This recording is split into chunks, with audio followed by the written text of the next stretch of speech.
Fuchsias.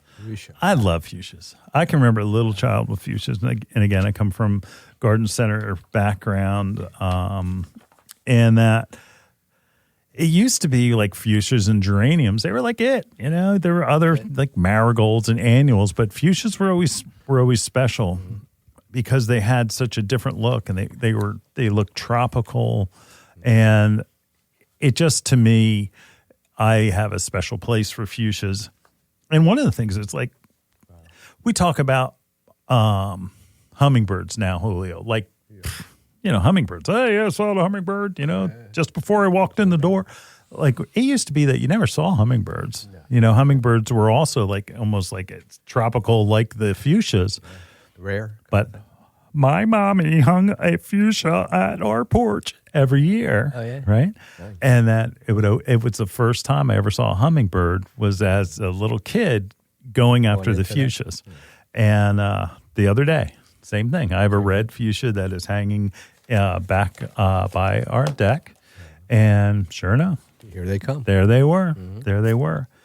But fuchsias are not like just the same double flower exotic. Now they're tubular, totally tubular. Totally tubular, yeah. that they are, we have a pink variety in Gardenmeister.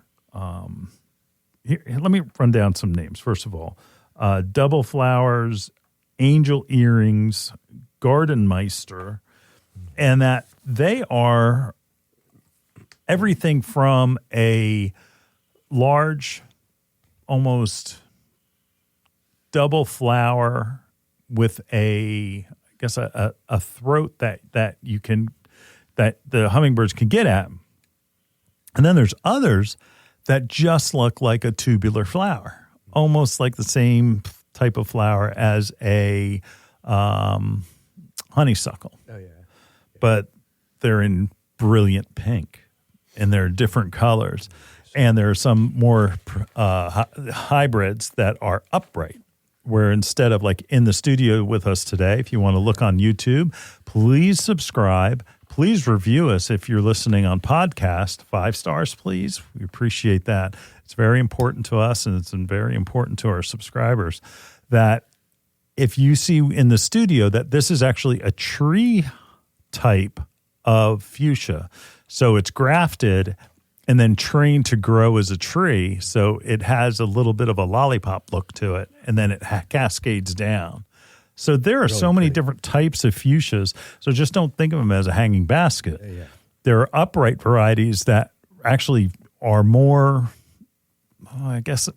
more ornamental, and that they can take part sun to shade. I'm almost torn between part shade, part sun. Yeah. This is where you get into that horticultural debate. Yeah. What does part sun mean? So that mean, 2 hours of sun? Yeah. What is part shade? Does that mean, so that it's more sun, more shade? Which is it? 2 hours of indirect sun would be, and the rest shade would be good. Is good enough to raise and grow fuchsias. You don't want it burning all day. All right. Intense, full sun all day. They don't do well. No. They like to eat. Yeah. They like to be kept watered, moist but not wet. So you're going to let the surface of the soil dry out a little bit before you water it, but not too much. Not too much. You eat, like where some plants we'll talk about, the first inch. I think it's where you first see the surface of the soils dry out. You go ahead and water it again, and you want to do the correct watering so it goes through the entire pot. Mm-hmm.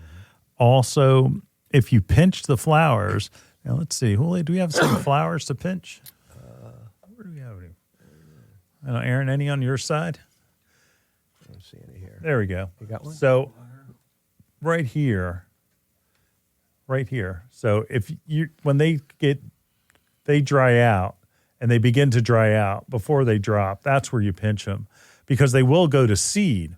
And like we talked about a few weeks ago, the whole idea is not to let your flowering plants go to seed, because it takes a lot of energy from the plant.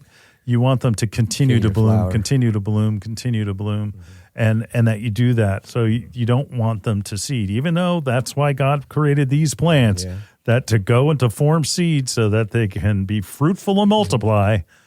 If you want them fruitful with flowers, you need to pinch them, and that they'll do a great job. They do clean themselves pretty well. So if you're lazy like me and just want to let them go, they'll be okay. But don't be surprised if all of a sudden you look one day and there's less and less flowers on them. Maybe need to pinch your plant a little bit.